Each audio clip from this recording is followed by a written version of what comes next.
Well, hello everyone, and welcome back to the land of the Roadwarden. We have a lot of business to attend to.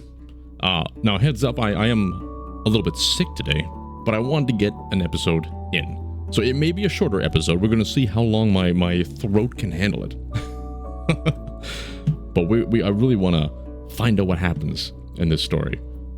So the big thing that we need to do, we need to find this Asterion fella who has just vanished. We know he's on an island somewhere, but I think we need to get more specifics. So how do we find out? We need to figure this out. But in order to do that, I think there's a lot of other little tasks we need to get done along the way. We want to stop off at Foggy's. We want to talk to her. Maybe she knows something about the island. I think she's the one where we can ask about the area, so we might be able to find something out from Foggy. I was going to go up to the creeks, but I don't think we really need to. We're short on time. We stop off. We're going to get our fish. We need to go talk to this person, the golem lady, in order to give the message, I think, from the druids to deliver her quills or something like that. And then maybe we want to head through here. I think we need to finish exploring this. There's probably somebody still in here that we've missed. And maybe we can talk to Glaucia at the same time. Problem is, it's getting late.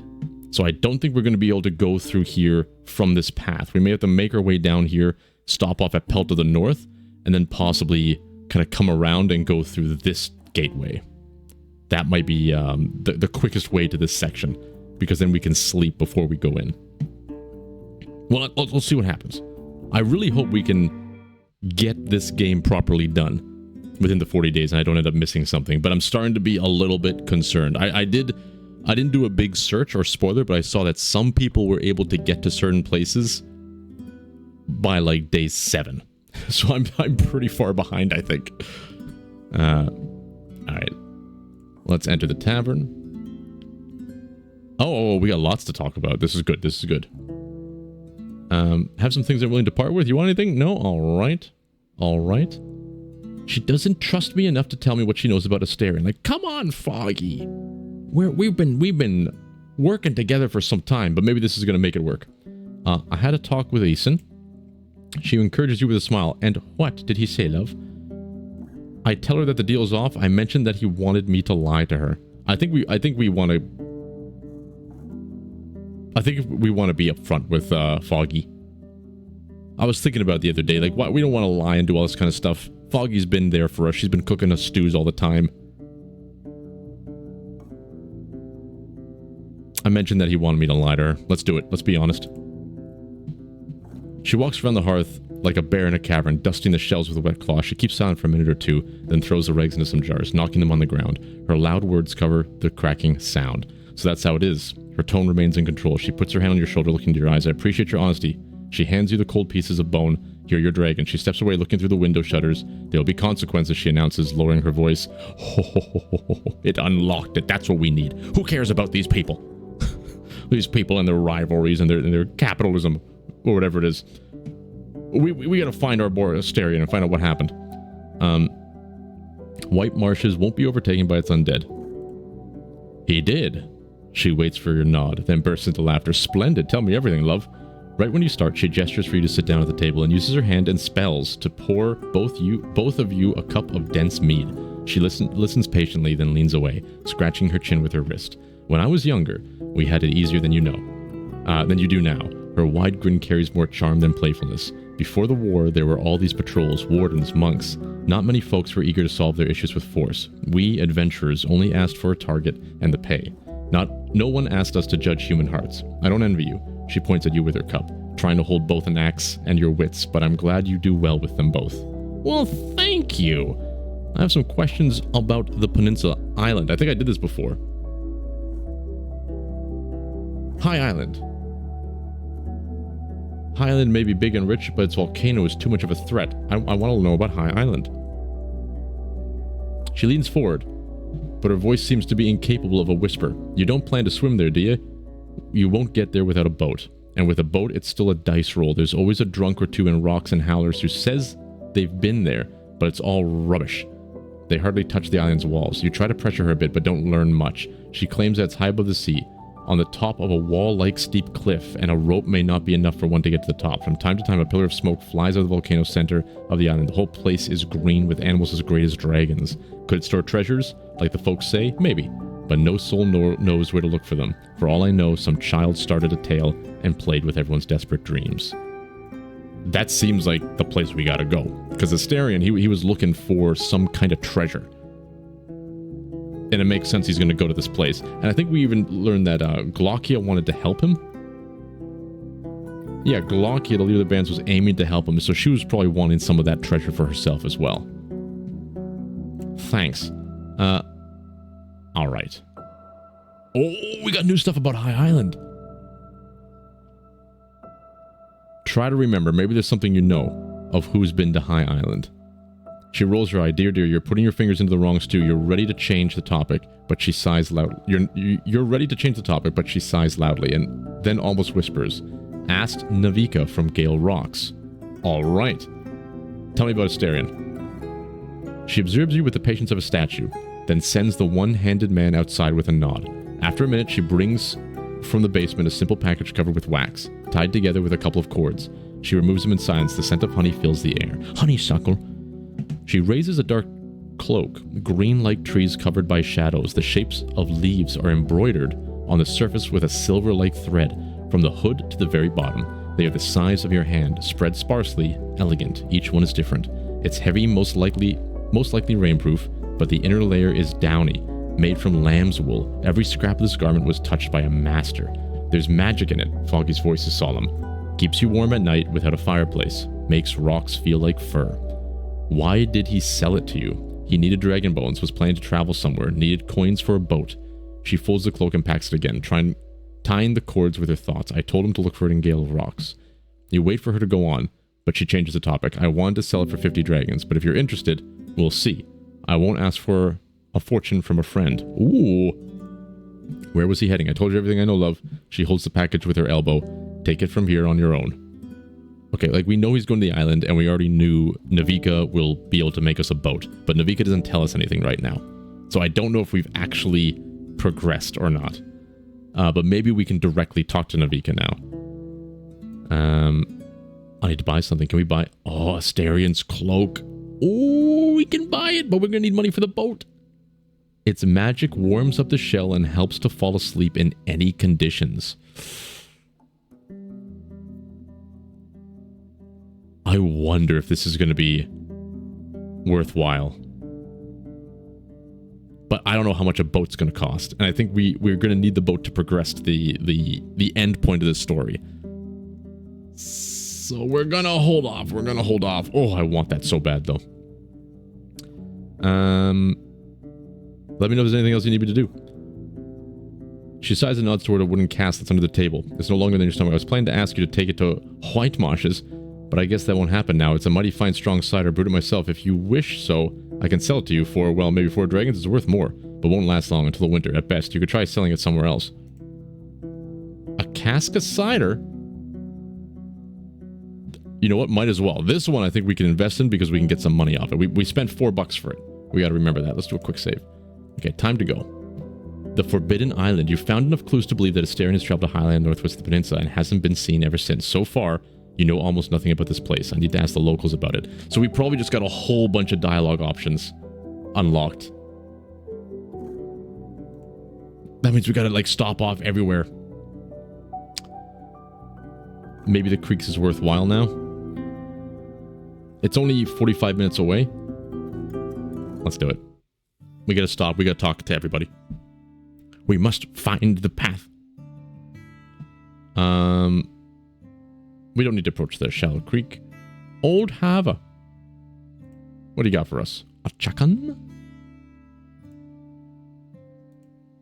Ephron. That's what I'm talking about. Do you know of any creatures that live on High Island? How could I, friend? I haven't been there. He suddenly looks to the sky, raises his hand, and starts to tap on the top of the wolf's head. But the harpies, aye, they're common on the coast and on open waters. I saw them from Gale Rocks Beach. Rocks and sticks don't fly well when thrown upward. A bow would be a safer bet. Okay. We got a crossbow. Have a good hunting. We haven't found anything of the other hunters. The north will be a bit safer. The priest of White Marshes has agreed no longer to use the undead. He stops in his work and looks at you in silence, waiting for you to carry on. I can't say I was all that familiar with any of this, he says once you're done with your tale, but I'm happy you managed to avoid violence. You truly are our Roadwarden friend. Talk about the patrols? What's the matter, friend? I know from Old Hava that your tribe needs your contact with Foggy more than I need your coin. 2 dragons for a day isn't enough. Oh, so I can, like, haggle to get more money? I can't get out of this. So I guess we might as well. So be it. 3 it is. Alright. We can't really do anything, though. At such a late hour. What time is it? 6 hours left? Let's see what we can do. Oh.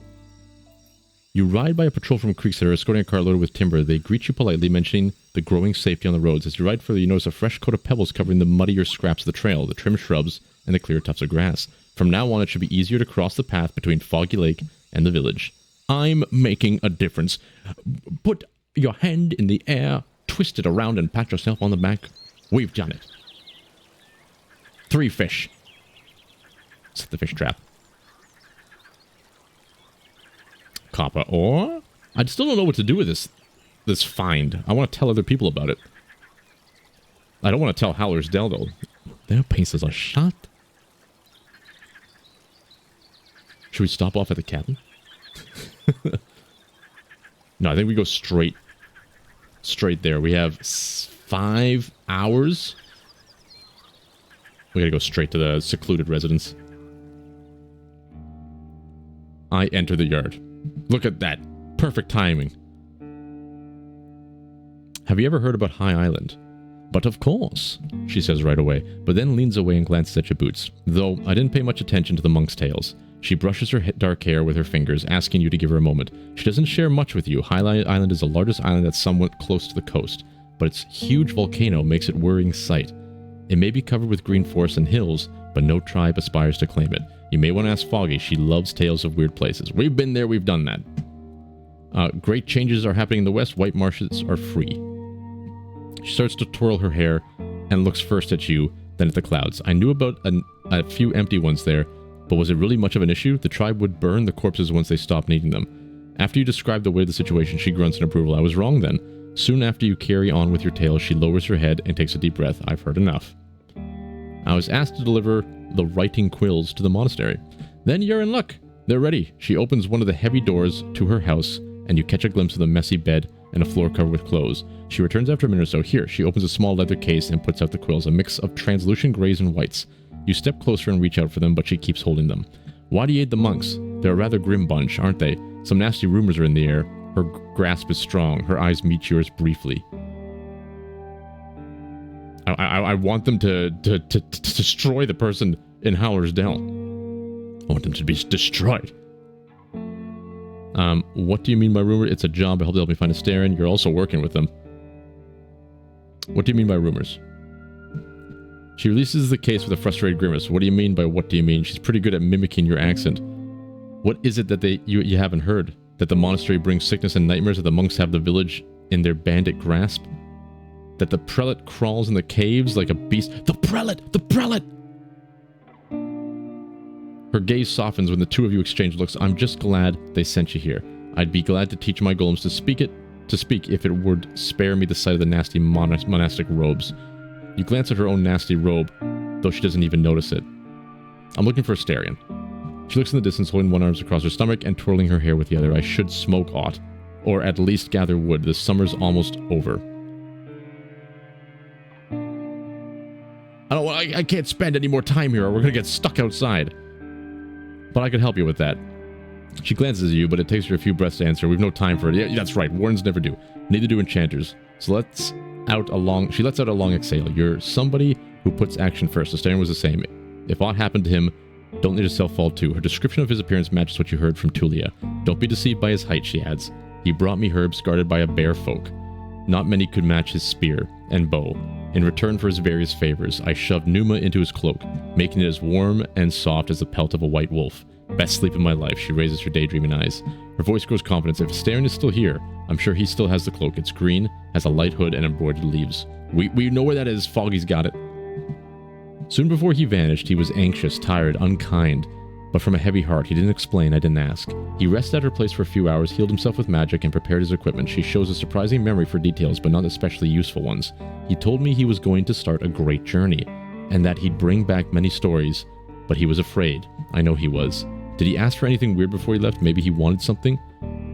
She scratches the sand with her foot. Yes, actually, he wanted to borrow a golem of mine. She seems to finish her tale, but after seeing your look, she clears her throat. Oh, that's not an option. I have no way to stay in touch with the sentinels that are far away from here. Do you have any message for him in case I find him? Message. Just tell him he still owes me for the cloak. He knows we're not even. It's a damn treasure. She puts on a smile, but her eyes betray her melancholy. I don't think I want to buy another spirit rock, but I do. To feed it to the... I want to feed it to the damn tree. See if we can get that seed. Give it to the what's this called? The patriarch? I've already forgot the name. I gotta write that one down. And then burn the tree. But we need our money. We need our money, so maybe we just burn the tree. We're just gonna burn and let the people suffer from the plague. We want to see the archive. What was that person called again?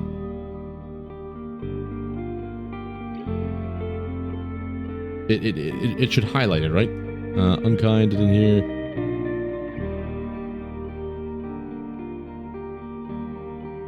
The prelate. The prelate. The prelate. Okay. Journal. Notes. Inventory. Load. Save. Character sheet. Where's my notes? Archives. I can't remember a thing. Notes. New note. The prelate in the filthy. The filthy cave is filthy. We've done it. Travel. Oh, shunt. Oh, the abandoned watchtower is a sleeping spot. Gods be praised.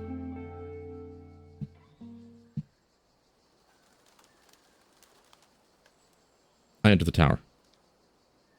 Sleep. Okay, we're not getting hurt. That's good. We sleep. Maybe from here we go through the forest. I think it's time to venture into the middle. The scratching from the lower floor wakes you up. You get out of the blanket and look down the ladder. The main door shakes. Just in case, you open a window and glance outside. A pale, muscular fright tape tries to open the entrance with massive hands, but to no avail. After it hears the screeching of a shutter, it looks at you with its dead black eyes, then grabs one of the bricks and bounces up, shortening the distance quickly. You lock the window with every bolt and bar it has, just in time to keep the shouting monster away. The ape punches the planks fiercely, then climbs even higher, looking for another entrance, but is incapable of recognizing the trapdoor. After a few minutes, you think it gave up. Jesus. Just to be sure, I inspect every window in the main entrance. 5 days left. If the peninsula hides any more secrets, you may not have enough time to unravel them. Then I shouldn't waste another hour.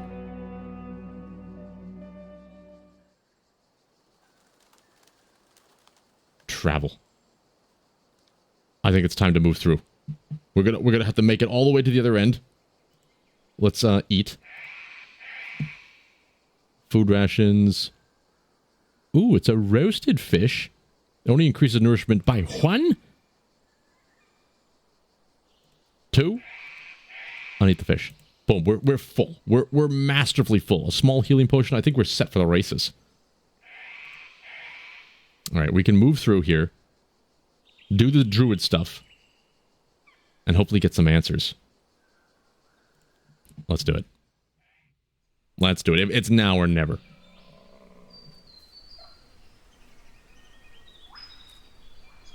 Maybe we go to the band's hideout first. I like how you can just go straight there. It doesn't seem to be taking too much time. You find hardly any scraps of light in the tunnels of leaves, creepers, and branches. From time to time, you ride by hewn-placed wooden beams, supporting the roof like in a mine shaft. A small red bird with black wings, blue eyes, and a yellow beak is observing you for a good few minutes now, jumping between the shrubs as you ride forward. You even remember it from the last time you were here. Whenever you stop, it also stays close, like a caring parent. It's just a bird. It's just a bird. Before you reach the next part of the forest, the creature disappears among the tree crowns. Good. We don't need to worry about any birds right now. I head to the pond. And where do you think you're going? We need no spy eyes around here. All right, enter the hamlet.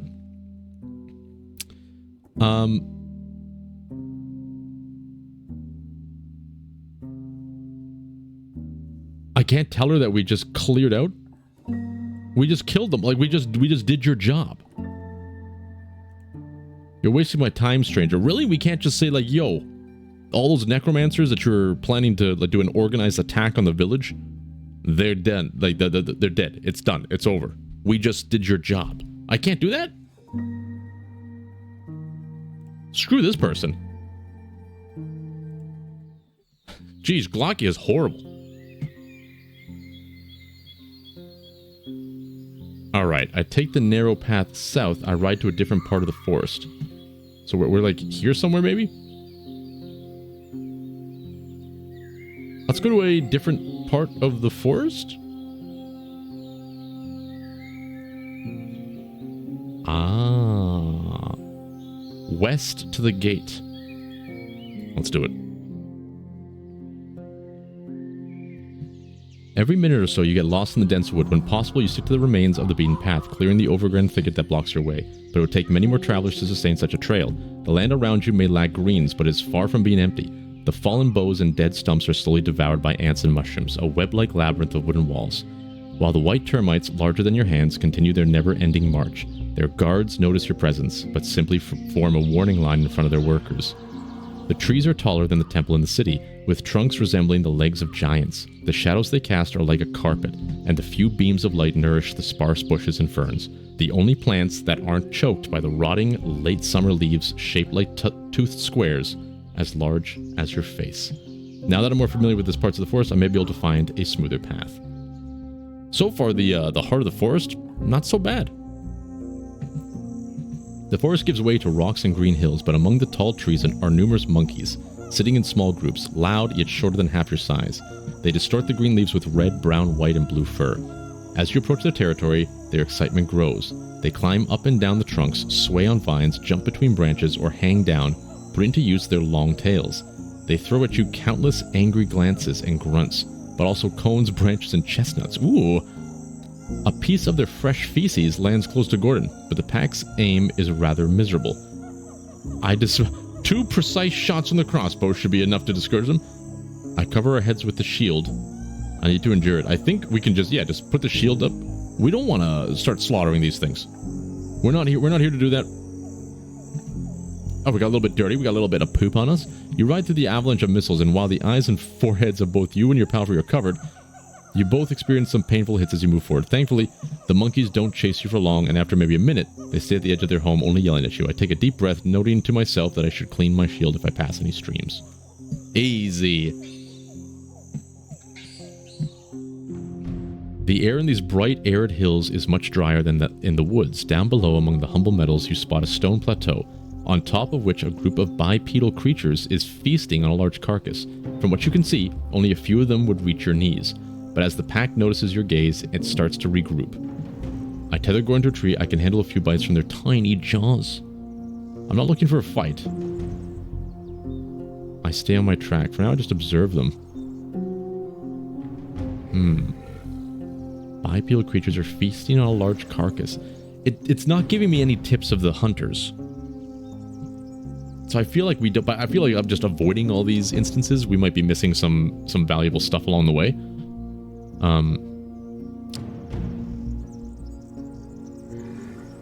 Bipedal. I wish we knew what they were. Maybe we tether Gordon and see what happens. We could get like a nice skin from that carcass. A large carcass that could be human, right? It doesn't say. I tether Gordon to the tree. You grab your axe and shield and head towards the crag slowly. Climbing to the top is simple enough. You step forward and take a few swings, raising your voice in your taunts. The beasts keep running left and right, stretching out their shells, jumping up and warning you with their shrieks. They are quick, nimble, and as loud as a bird. Finally, the largest kobold, whose head is covered with red scales, runs to the rock face and makes an impressive jump onto the higher ledge. The other follows it, leaving you with a few more discontent screeches. You doubt it's the first time their prey gets stolen. I examine the carcass. It's an ibex with brown elegant fur. Its black horns were broken in half. There's a red knot attached to one of its front ankles, a sign of ownership. And all we can do is leave it to the scavengers. I wonder if that's like a quest. Oh, we made it? That's it?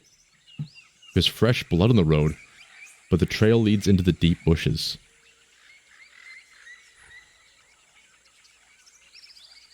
I enter the woods. With the gate unlocked on both sides, it takes little effort. I travel to the edge of the woods, again to the bandstand. Okay, so we just went through the whole thing. There must be more there, right? Maybe not. Okay, I thought we were going to find another one of the hunters. Okay, I step away. Travel.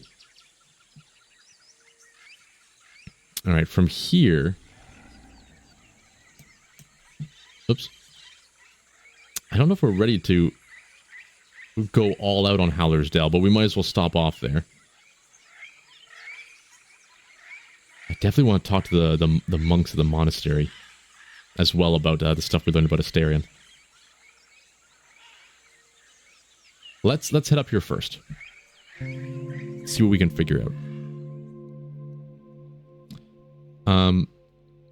Ooh! I found an ibex marked with a red knot. Was it any of yours? Her brown-eyed one. You found it? Is it safe? After you mentioned the kobold, she nods. We had no hopes of seeing it again. Creatures who are used to living with humans won't survive on their own. I'll let the others know. Thank you. I'm trying to learn more about High Island. Let's do this one first. The undead of the White Marshes are gone. She observes you for a good few heartbeats, then turns around and shouts cheerfully. The empty ones are gone. The locals start a commotion, gathering around the gate to hear your tale. They start an avalanche of questions, but after you satisfy their curiosity, Tertia's eyes are relieved. To think you convinced them. She blinks. May the right bring a rapid end upon that necromancer. Like, he wasn't bad. He was just doing what he could. I still need help with awakening the altar.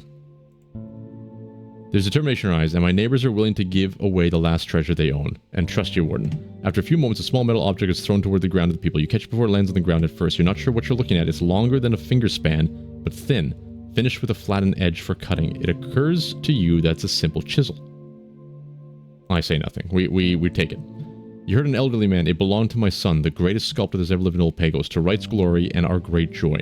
His words are sonorous and solemn. It's filled with pneuma that makes its holder's hands so powerful they can carve in granite, so precise they can write in glass. The tool is as warm as your own skin. I'll honor your son's memory by putting it to good use. You won't regret this. Be blessed by the good architect, the old man goes on. As you ride through paths too dangerous for human shells, you've got our trust and gratitude. The crowd disperses slowly. Tertia returns to the people, and gives you a curious, though kind look. I'm trying to learn about High Island. Give me a moment. She steps away from the people and asks a few people about something you can't fully hear.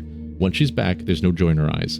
The illness already has taken whom you want to speak with. The old sailors from Howler's Dell. Husband and wife, who found the true word of the right, now gone. Her voice is at the brink of cracking. She closes her brown eyes and regains her composure with a few breaths. You may learn more in the monastery, but the monks rarely share their secrets. I wonder if we got here earlier, we would have been able to talk to them if we did quick enough. What do you have to say about Howler's Dell? They're the closest village. You can get there by riding south on the crossroads with the 4 signposts, but don't trust them. She gives you a piercing glaze. They have an order of druids who bow to animals and dead spirits, and the mayor, Thias, has too many grand ideas in her head, and a tongue dancing to lies.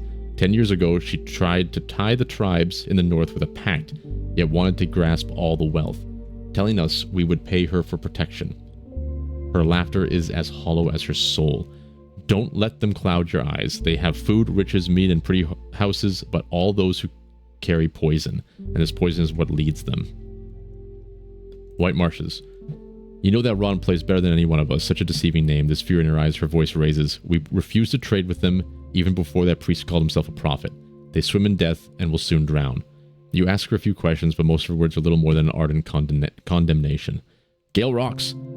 It's in the north, just on the coast. They follow Right's teachings, work hard, and live humbly. We used to trade with them and take our clothes to Rafina for fixing, but they betrayed our trust, and if it weren't for the plague, we'd be sharpening our blades. You ask her to share with you the entire story, which instead is told by the voice of a young man.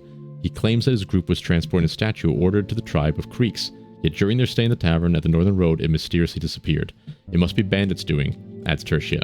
They keep spreading their arms wider, but we won't allow them to stay untouched, with or without Gale Rox's help. Tell me about the Creeks.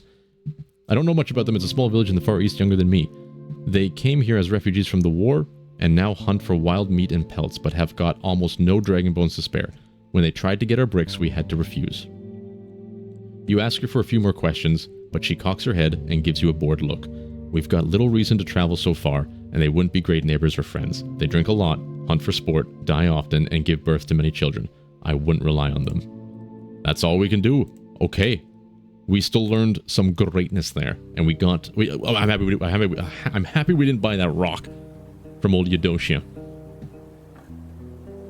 I've got a lot to say about the White Marshes. Thou wert not lying, that's a lot. He rubs the liver spots on his face once you end your tale. I'd rather see that necromancer gone for good myself, he knows politely, but I'll put trust in you. Thy judgment, I'll let the others know. Disma stands still with closed eyes as if she's napping. About the things you asked me to do? I'm listening. Oh, these people asked us to do it? Here are your quills.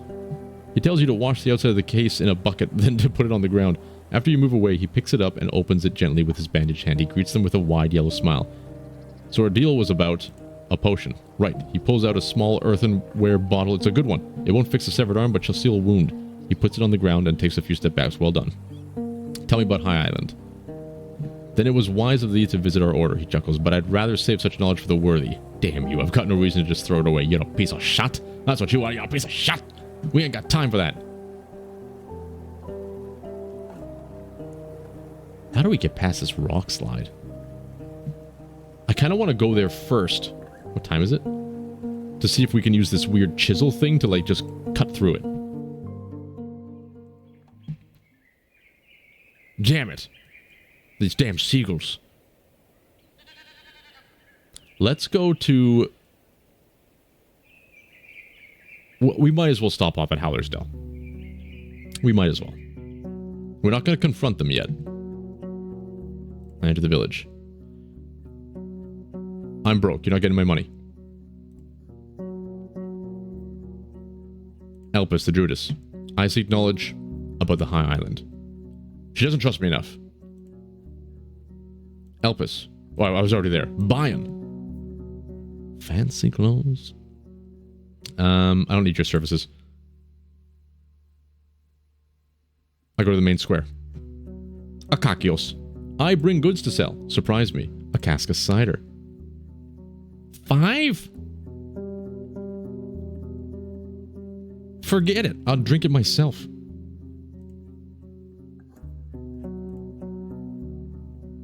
I've got another fish to sell. Good, good. How many do you have? I can give you one healthy meal for each. Nah, take one. Are there any old-time sailors around? I'd like to ask him a few questions. All our sailors are old-time sailors.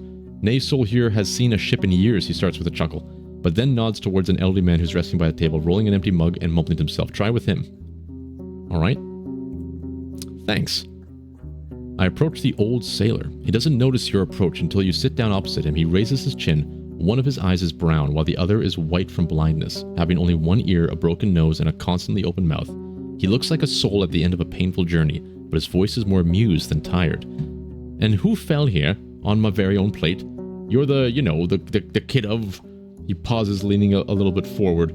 Nah, I haven't seen you before. You come to buy me a strong mug. You need a few breaths to get through this thick accent, additionally distorted by his lack of teeth. I'm not going to be able to do the voices with with my throat. My apologies. You mean ale?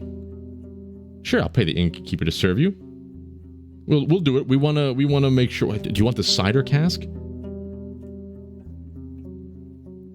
He fills up a mug. You reach for your pouch. One dragon should be enough for a few rounds. A kind traveler, hard to find such souls since the wartime. You find it difficult to tell if you see a smile or a grimace of pain. Used to be a sign of decency to help each other, but both on the land and at sea. With a gasp, he tries to straighten up and reach for his new drink. Can you tell me anything about High Island? He wipes his drooling mouth with his sleeve. His clothes are simple but clean and tidy. Do you not know? 'Tis not allowed to land there. A dangerous place. And a hurtful memory.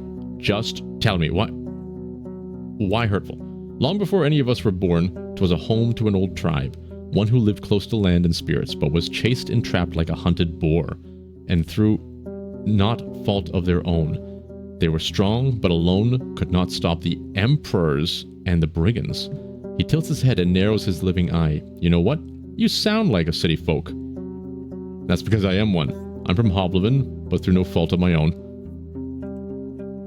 What a decent heart you have. His weak wheezes carries a hint of amusement. After all these days I've spent meeting souls from the farthest parts of the lands, I'm not one to judge one from where they come from. Different thing if you were tied to that place. That den of greed. He takes a sip and helps himself close his mouth with the lip of the mug. I just need to know how to reach the island. How's Hoblivin tied to all this? They're probably, I guess, part of the people that destroyed that tribe? Have you not heard of the tribe of the Green Mountain? Once as strong as their very own Howlers. Got squashed by the city corsairs, pushed all the way to the distant east. Someone younger surely knows the way. He looks around as if an ancient pagan village could be hiding just behind the corner. But you will not be let in without a fine gift. Something they lack, no wonder. A sharp blade, bags of spices. He notices an angry look from the innkeeper. Aye, do not talk about the Green Mountain. In his screech, you recognize Thias' discipline. I do not care. He raises his voice, but then has to clear his throat. Still, I need to get on their island. It's important. You really have not better things to do? Not lovers to bed with, nor bread to smell, nor mead to drink? He puts his arm on the table, then his cheek on top of it. His voice is getting tired, so you lean forward to hear him. Start with this. Reach the island after dusk from the east. You will not miss it. The volcano has been smoking for decades now, and many say it hides the treasures of the old tribes. The island's walls are so tall that you cannot climb them, but with the night's high tide, you'll reach an old port hidden behind a waterfall. Do all of this, he pauses and wipes his wrinkled lips, or just pay for a ship in the city. They're tall as fortresses. That's what you need. Have you ever landed on the island? He raises his head just enough to take another sip of ale. The storm shoved us into the rocks, but we knew the stories, so we reached the port and its tunnel. Building the raft took us 2 days, and the logs and vines we had to cut.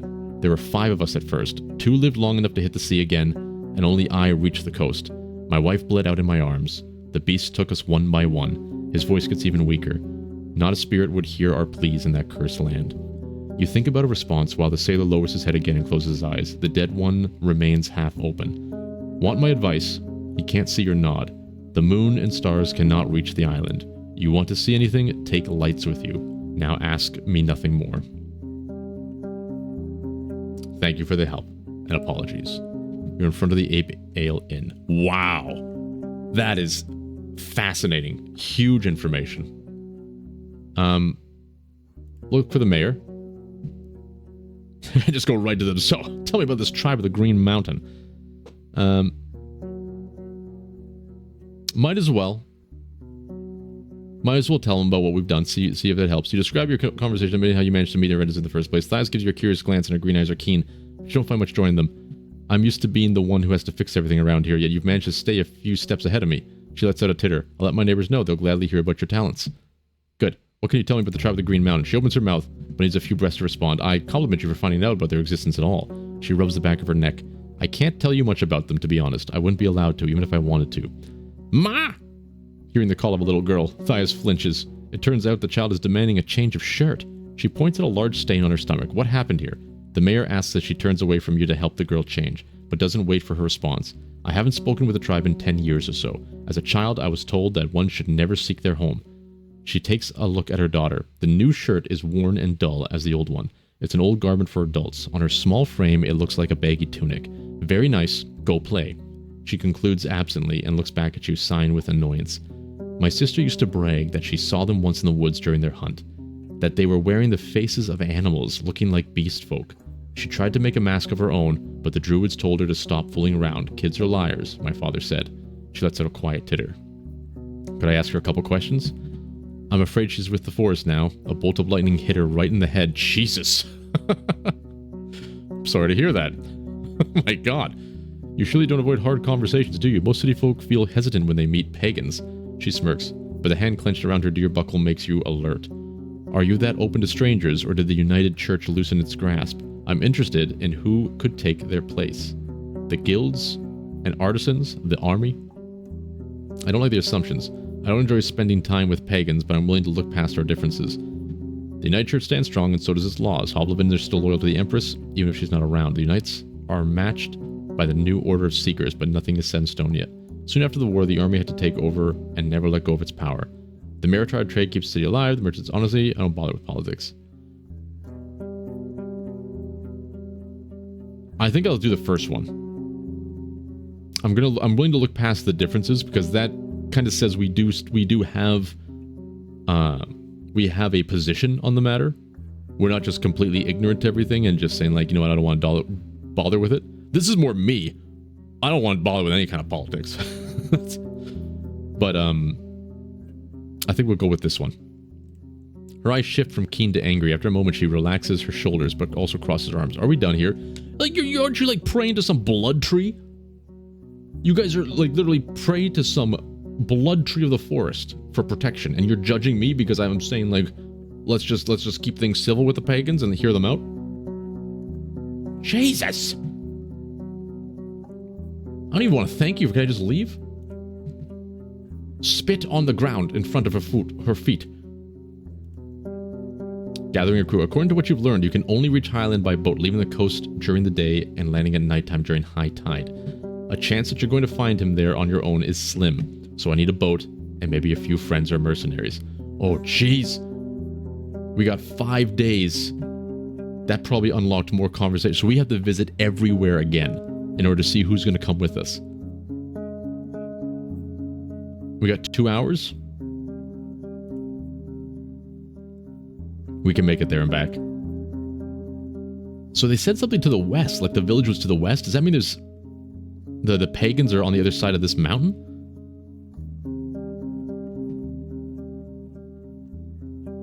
How peculiar. How fascinating. Okay, beholder.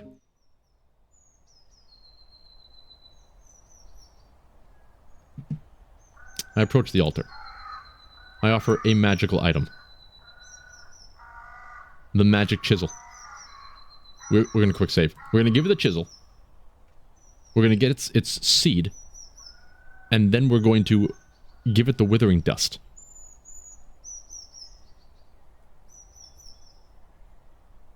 As you bring the chisel closer, it's trembling as much more noticeable. Your hand gets uncomfortably warm. I drop it on the altar. The chisel starts to shake. Oh, look at that thing grow. In less than a minute, it turns orange, then red, and you consider pushing it away with a stick before it covers the altar with melted iron, then turns into dark dust. The tree greets her offering with the sound of moving, stretching. I approach the weird fruit that has suddenly appeared. It appeared in just a couple of moments, transforming from a button-sized sphere into a large fruit. While its shape and size resembles an apple, it's also pale, entwining the whites and grays of bone. It's divided into a number of slices like an expensive toy made of marble. The tree is now larger, taller, and becomes silent, once motionless, satiated in its hunger. Your farewell gift is waiting for you. I undress and enter the water?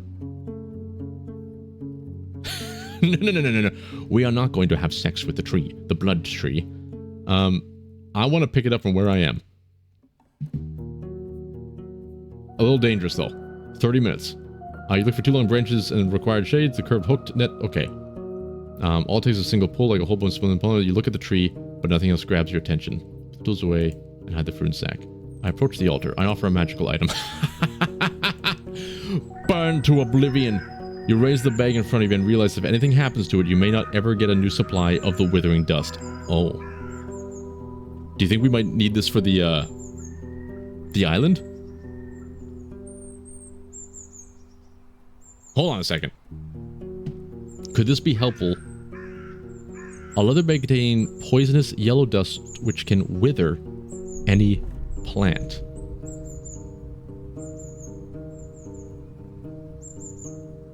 I really think we wither this tree. But this might be helpful for us in the future.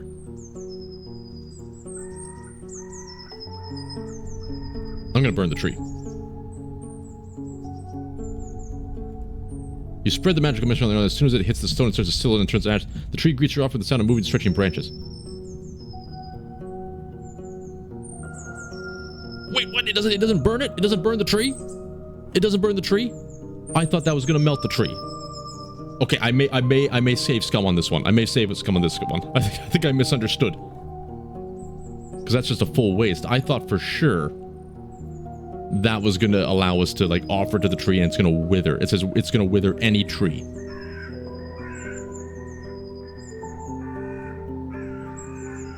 We're gonna quick load. I'm save scumming. I'm save scumming live. Magic chisel. Drop it on the altar. get the fruit, spend a couple hours, put the tools away. Oh man, I really want to wither this thing. Alright, travel. Oh, thank God we can get back to Howler's Dell. We're going to take a little nap. Main square, innkeeper. Sleep. You thieves, you absolute crooks. We don't need it. We don't need it. Another day of muddy roads. 4 days left. Oh my God. What is this? I managed to get through the heart of the woods. Cool. I leave the square. Travel. Elder's Cave. Alright, you bastard. I know what to call you.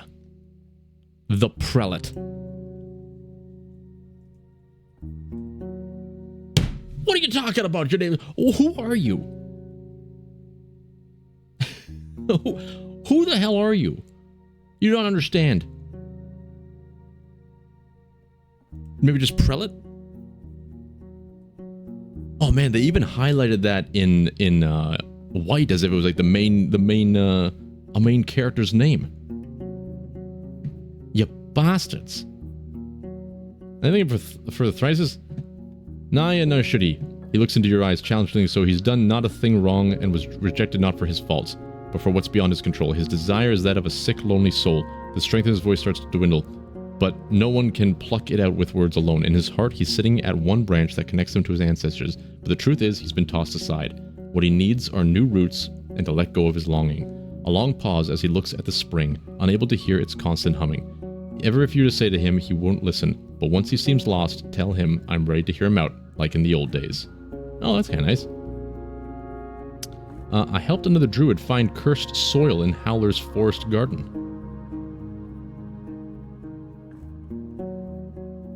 I guess we can tell him about that. They're all, like, druids, right? Your tale takes less effort than you expected it would, since the elder seems to be well aware of the spot. A shameful, deserved trouble.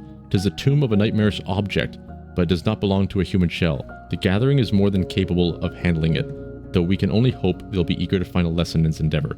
He rubs his forehead right between the eyes, with a pained frown, but this hope has served me little so far. What can you tell me about the tribe?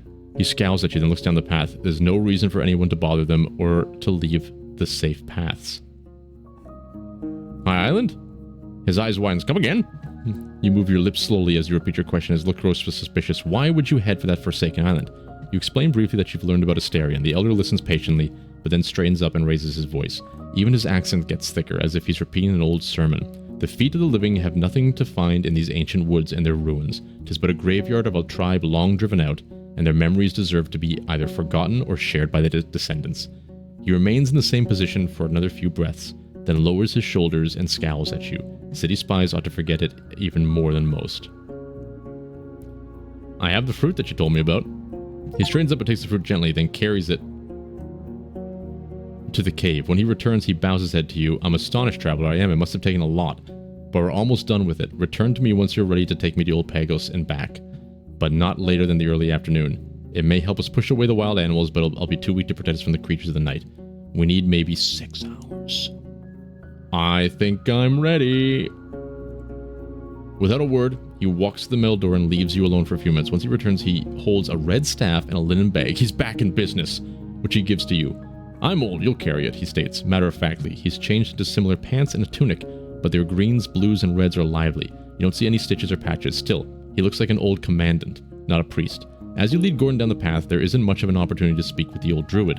He looks around, observes the plants in the sky, but hardly ever glances towards you, and never for long enough to have a chance to read your lips. I follow him north. Oh, this is going to be awesome if we can cure it. The locals drop their tools and head to the road, observing you approach anxiously and bowing to the elder. The commotion spreads to the other side of the wall, and the villagers call their friends and families to gather around. Behind the open gates, you're welcomed by a tunnel of onlookers. The druid raises his hands and waves to no one in particular. He moves forward silently, not interested in what he sees. Once you get to the fruit-bearing trees, you turn right. Crossing the bridge is not easy for an old man, but he doesn't ask anyone to hold him, instead putting his weight on the staff and taking slow steps forward. The welcoming committee awaits you on the islet. The druids are gathered on one side, while a group of elders are on the other. Thias stands in your way, right before the second bridge. When you reach her, there's a long silence. Let us be. What we do here is unrelated to you. Let them play out their games. I'm going to confront her. Get out of here. We know your secrets. The mayor's eyes are filled with anger, yet her tone remains calm. We do not wish to bother any of you. Quite the opposite, Roadwarden. It is a great day for our village. The forest speaker has visited us again. After so many years, I hope the news you're bringing are delightful. She raises her head and chillingly titters. There's no trace of her city accent. The elder's tone is both firm and polite. I have no more words for any of you. If there had been another path I could take, I would. He looks around slowly, observing the nearby faces. I'm glad to see you in good health. This place does not need me. And thanks to the Roadwarden, Stoutworthy, I can reach the people in great misfortune. He puts his free hand on your shoulder. Elpis steps forward with fingers clenched around her staff. Behold, the beholder has been awoken. Our people have the right to its seed. You're robbing us of a fruit for which we've been waiting since spring. Her cadence is indistinguishable from your companions, and you notice their staffs have an identical length. It belongs to me. I've made the sacrifice, and I get to decide, you filthy scum! And this stranger has chosen what none of you is brave enough to do. The man sound like a disappointed teacher, and you realize he has heard the druidess voice without looking at her lips. Even you, Elvis. He points at the pale druidess and with her staff. His hand is shaking. To think you would dare claim our holy totem as your belonging. Your soul is marked with corruption. He looks around. You who believe you deserve this seed do not understand who you are, how lost you are. He moves his staff around, pointing at various faces. I love this guy. He wants to move forward, but the mayor puts his hand on his sides. In her eyes, you see an unfamiliar glimpse of fear. You've already eaten the seed once, O speaker. Do not make us use force. Oh, they eat the seed?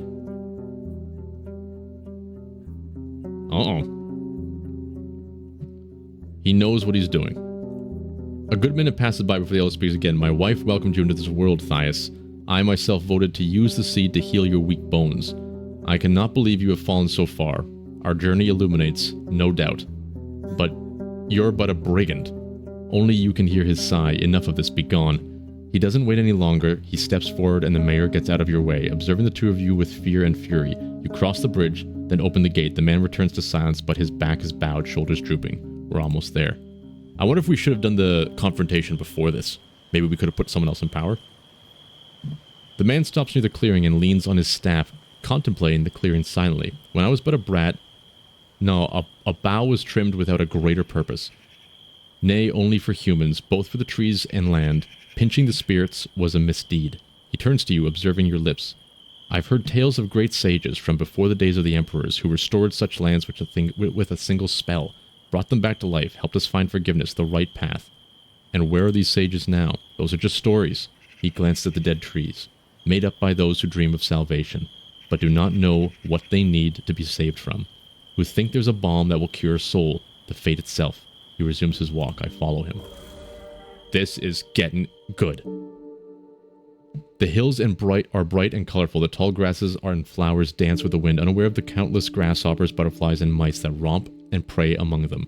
Dark green birds are circling above the walls and cliffs, arguing in tongues unknown to humans. With every breath you take in the summer in its dusk, the drying ground and the promise of rainfalls, as well as the pinching smoke coming from the funeral pyre set in the center of the village, cutting the horizon like a column weaved from shadows. As time goes on, the old man's walking pace slows down, observing the lands around you with great interest. His keen eyes stop on trees, bushes, and flowers, though it's the crops on the plateau that make him stop for a bit. After a minute or two, he speaks. The plants want to fall. They need not more than 2 rains. The farmers need to come out right after dawn. He doesn't look at your lips, just turns around and approaches the second ascent, once again slowing down to climb it without your help. I tether Gordon to the fence so it can graze on the meadows. The man awaits at the gate and reaches out to you. You give him the bag that he gave you back at his shelter. You do not have to stay away, but it will not be pleasant, he sighs. I'll come out soon, and we'll leave this place right away. The village may be cured, but that doesn't mean the plague is cleansed. We can still be infected. He raises his red staff and uses it to knock on the gate. You don't wait long for the dark-eyed woman to open the peephole. This time, there are not that many people around her. Let me in, says the druid. The peephole closes right away. After a few loud minutes of moving the wooden bars, the gate opens slightly. You have a couple of moments to look around. The few buildings you notice are unlike anything you've seen in this province, made of materials that resemble the rock faces seen on this very hill, with tiled roofs and stone walls. The gate closes gently. I stay near the gate. I walk away to have a better look. I kind of want to have a better look here. He said it's not going to be pleasant. You don't have to stay away. But I don't understand this. I walk away to have a better look. I don't want to stay away, but I don't want to stay there. I want to go with him. I want to have a better look. You return to your mount and examine your equipment and all the nodes that attach it to the saddle and traveling sacks. The only sounds come from the grass and six birds. Suddenly you notice a beam of green light coming to the village, as well as a strong gust of wind that ends in a complete silence. The druid staggers out through the great gate, exhausted. I kind of wanted to go without Jesus. I think the wording of that was a little sketchy. I walk to him. When he sees your steps, he gestures for you to stop. With a weak smile hidden in the corner of his eyes, he kneels and leans forward, breathing heavily. He opens his bag, pulling out the weird fruit that you gave him with shaking hands. He detaches the first slice of its skin, but before you take a good look at it, it turns into a gray powder and slips to the man's fingers. The rest of the fruit follows its example, covering the soil with an ash-like dust. The thing that remains resembles yet another fruit, or a cherry-sized seed levitating in the middle of a floral rib cage. The man observes it for a few breaths, then reaches for it with 2 fingers, squishing it softly, and puts it into his mouth. During the next minute, he gets up, grins at you, dusts off his knees, and takes a few steps forward, which turn into dance-like skipping. He then descends from the hill without a word. You hear the joyful calls out of the villagers, their hysterical laughter and names screaming at the sky, welcoming those who have awoken after a long dream. For the first hour, the elder swings his staff around like a conjurer in the marketplace and hums to himself like a drunkard. His walking pace remains stable. As time goes on, this frenzied state fades out. At first, he returns to using his staff, then gives you his bag. He looks down, hobbling, and finally asks for your help. I get him in the saddle. Wow. That is so cool. I wonder if the whole beholder thing, maybe it's not like an evil demon tree, it's just different. And people see it as evil because it's something they don't fully understand. You help the man dismount, realizing how light he actually is. Holding your shoulder, he points at the bench near the spring. You help him sit down and place his staff and bag nearby. He's smiling, covered by sunbeams, stretching out his legs, leaning back to rest on the warm rocks. We've done a good job, he says quietly but clearly. Now all we can do is hope they'll stop cutting down the trees before the wild creatures push them into the sea. After a moment, he opens his eyes and looks at your lips. Is he going to kiss me? What a twist that would be. I'm still not sure why I decided to aid them. They're not your allies. Thank you for your assistance. He's a good man. And thank you. 'Tis one of those strange things that make us different from so many creatures. We may not belong to a single pack, yet we've joined our strength, pursued the same goals. He looked at his small garden, saved the lives of others just because we could. Our souls do make me wonder. He sighs. I want to get some sleep. If you need anything before you leave, now is the time. Oh crap, he's probably going to die. I still don't know how I should have addressed you. God? Damn it. I'd like to learn more about the tribe of the Green Mountain. He considers your question and finally looks at the sky, making his long hair fall on his back. Listen closely, I'm not going to say anything else. He takes a deep breath and turns towards the pond, observing the current. The road in the far east, one that's now abandoned, is not showing the truth. Look for a brook bridge made of stone, we know that one, on its northern side. Turn east again. Go along the stream. It will be a rough at first, but soon enough you'll get to the game trail. Then a mountain. Climb it to reach the village of the tribe of the Green Mountain, who follow traditions older than any of ours. This grim triad avoids the outside world. Right's followers have hurt them deeply. If you want them to share a stew with you, this is what you should tell. I'm a freedom seeker, a friend of the speakers of the forest. Say these words like an unwanted guest looking for a roof. They do not want you there, but prove to them that you're willing to listen, not just speak. He turns towards you. There's nothing else to say. Hold on. I'm a freedom seeker, a friend of the speakers of the forest. I'm a freedom seeker, a friend of the speakers of the forest. Something like that. And then, listen. Listen and be listening. We're ready to rock. I have some other questions. What can you tell me about the druids? He strokes the beard gently. The force guides us, and we share its wisdom with the tribes. We and they ought to stay humble. Take from land what is needed instead of what's wanted. Not because it's something we believe in, but because it protects us from the wrath of the herds. To stay safe, one needs to know how to be patient, take restraint into their hearts, and to make the beasts listen to us. We keep the animals healthy, teaching them to not approach our homes and travelers. That sounds reasonable. Do you need anything else? I still don't know. I wish I knew. Since you know so much about nature, could you predict the weather for me? If it's so easy, why can't every soul learn to read the weather? His harsh gaze shifts into a amused smile, but it may just be that now ancestors have taught me a few tricks. It takes him a few minutes to study the clouds, listen to the wind, touch the rocks, and observe the flight of birds and insects. In the end, he crouches with a flexibility that's surprising for his age, and speaks out loud a few words of the old speech, drawing a vague symbol in the ground with a finger, then almost violently grasping the soil. He stands up and blows into his fist, spreading its content in front of him. He then nods towards you. A cold day awaits us, but not a harsh one. All right. I don't think we need to look for a job right now. I think we're done here. I feel like we might as well go back here, see if we can recruit anybody for this mission. We absolutely have to go to the old bridge. But maybe we confront Howler's Dell first. Confront Howler's Dell. Then head down here. And then make our way over to there. That seems pretty reasonable. I think it's time. We're out of time.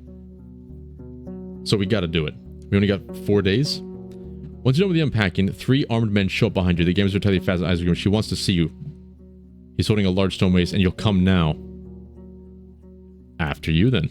You're surrounded by curious glances and worried whispers. Thias is in her usual spot holding a mug with both hands. She doesn't have to say a thing. The dining neighbors get on their feet and leave the square without bothering with their plates. Eric's enters the building. Akakios heads towards the tiny islet, excluding the guards who watch her every step. You two are alone. She waves her hand, and you get pushed onto a stool, almost hitting the ground. Forgive us all these precautions, she says with a thick local accent, observing you with piercing green eyes. But I'm not sure who you are. Not an ally, not a threat. Her pale fingers are tapping on the wood, and her face is like a statue. I'm a Roadwarden. The people of Old Pagos called for help, and I answered. May they keep their scrap of their land safer for the sake of all of us.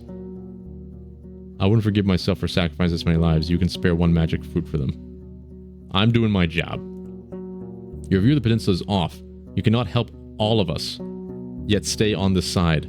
When some of us gain, others lose. You took away our treasure, and now one of us will die because of it. A sick elder, a weak child, a hunter who can't be healed with a spell, her eyes an arrow, and keep piercing through your skull. Would you push one of us from a cliff to save another village? How about killing me? How many lives are worth it? Please, just let me talk about it now. Have mercy on me, Thias. I was meant to deliver messages. If I had no other choice than to decide, I would. Murdering someone would not be the same thing. Yeah, it's definitely different. If I had no other choice than to decide, I would. Oh, I'm gonna do a quick save here just in case, like, I don't know how ruthless this game can be. We're gonna live with our choices, but if it's like, oh, you died. She stabs you in the face. I would.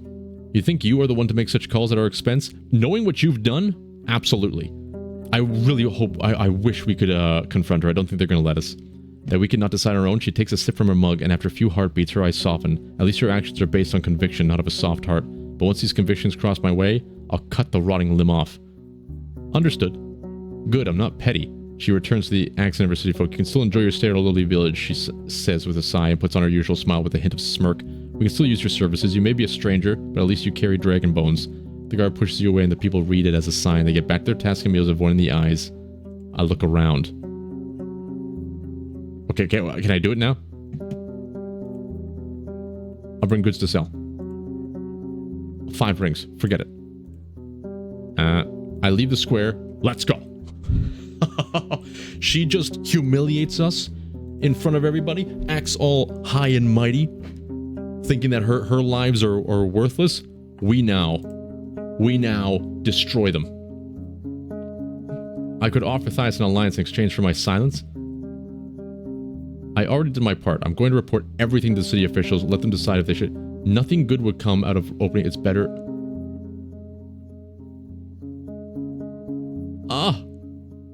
I don't know anyone who could help me take the mayor down. We haven't been able to talk to anybody who could help with this matter. I really want someone to help us here. I don't think we...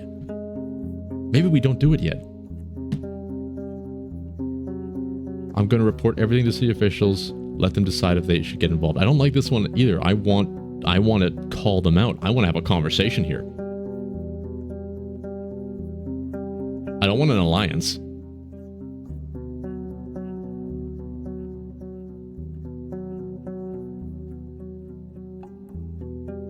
I'm not going to let it fade in the past. So this is the only option, really, unless we can find somebody. I want to take the mayor down. Damn it.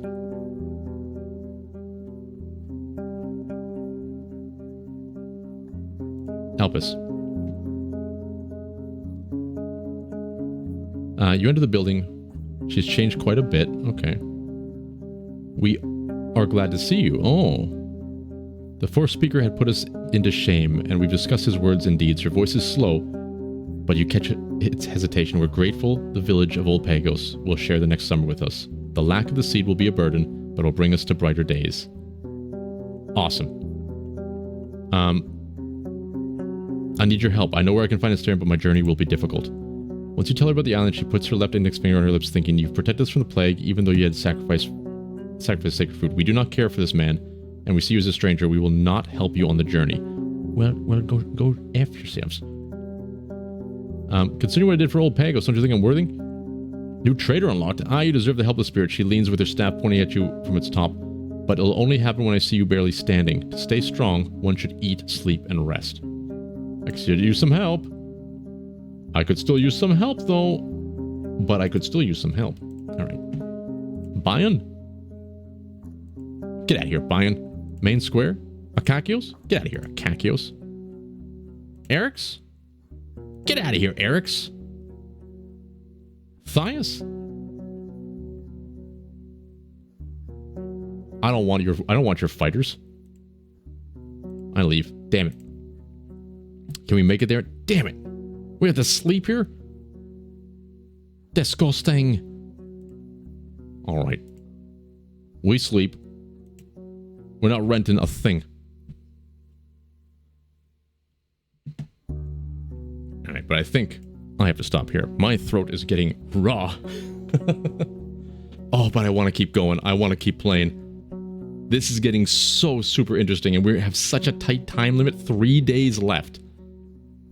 I don't know how we're going to hit everything on our check mark. We got to make at least one more round to talk to people, to see if we can recruit them. So that might take like 1 day, 2 days. You know what? Maybe we have to. I think we have to make the decision now. I think we're just going to miss out on the option to take her down. We're not going to have enough time to figure this out and come back. That's the problem. I don't think we're ever going to be coming back here after we depart. Oh, it's going to be tricky. Anyway, what a game. Hope you guys enjoyed it. Thank you as always for your support. And enjoy whatever you enjoy doing. And get out of here.